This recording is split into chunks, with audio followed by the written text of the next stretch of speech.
प्रदीप गुप्ता नामक शातिर व्यक्ति ने उन्नाव में टाउनशिप का बनाया भौकाल।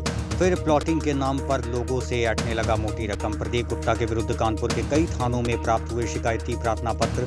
ऐसा ही मामला तरुण गोयल ने थाना कोहना में दर्ज कराया। पुलिस उपायुक्त सेंट्रल के आदेश पर एसीपी कर्नलगंज ने जांच की तो प्रदीप गुप्ता को दोषी पाया गया। अभियुक्त प्रदीप गुप्ता को सूचना के आधार पर पेंडी तिराहे से किया गया गिरफ्तार। न्यायालय में पेश करने के बाद डाल दिया गया है सलाखों के पीछे। उप निरीक्षक पवन कुमार मिश्रा, उप निरीक्षक आशीष कुमार चौधरी, कांस्टेबल विकास चौधरी व अंकित चौधरी ने इस गिरफ्तारी को दिया अंजाम।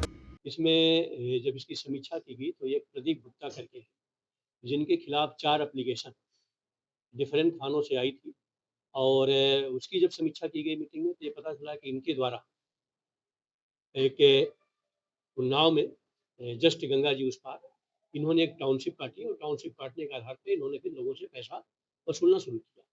हमारे कोहना के जो इन्होंने जो मुकदमे के वादी है उन्होंने जब इनसे अपना प्लॉटिंग करी 2019-20 में इन्होंने पैसा दिया और पैसा देने के बाद उन्होंने कहा कि मैं आपको प्लॉट दूंगा, नहीं प्लॉट दूंगा तो पैसा रिटर्न करूंगा और उसको जस्ट डबल में रिटर्न करूंगा। इन्होंने और इनके और साथियों ने जो इनके परिचित थे सबों ने देखा वहाँ पे अच्छी टाउनशिप बन रही थी, इन लोगों ने पैसा इन्वेस्ट किया। इनको जब ये पोजीशन लेने गए तो इनको वहाँ पे पोजीशन नहीं दिया गया। इनके सदस्य बता रहे हैं कि मारपीट की गई, घुसने नहीं दिया।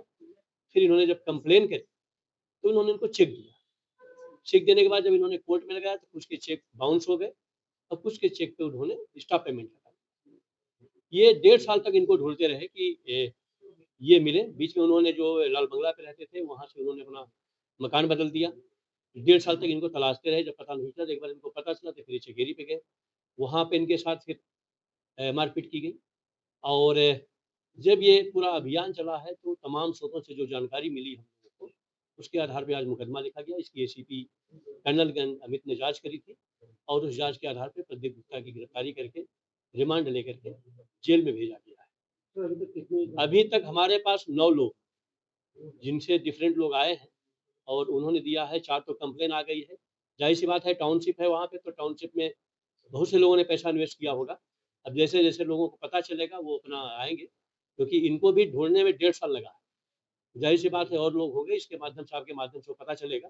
लेकिन एक बड़ा स्कैम है कि लोगों से पैसा लेना और पैसे के बदले में न तो जमीन देना न तो पैसा रिटर्न करना। तो ये एक विशुद्ध रूप से एक फ्रॉड का केस है, 420 का केस है, 70/471 का केस है और उस पर ये कानूनी कार्रवाई की गई है।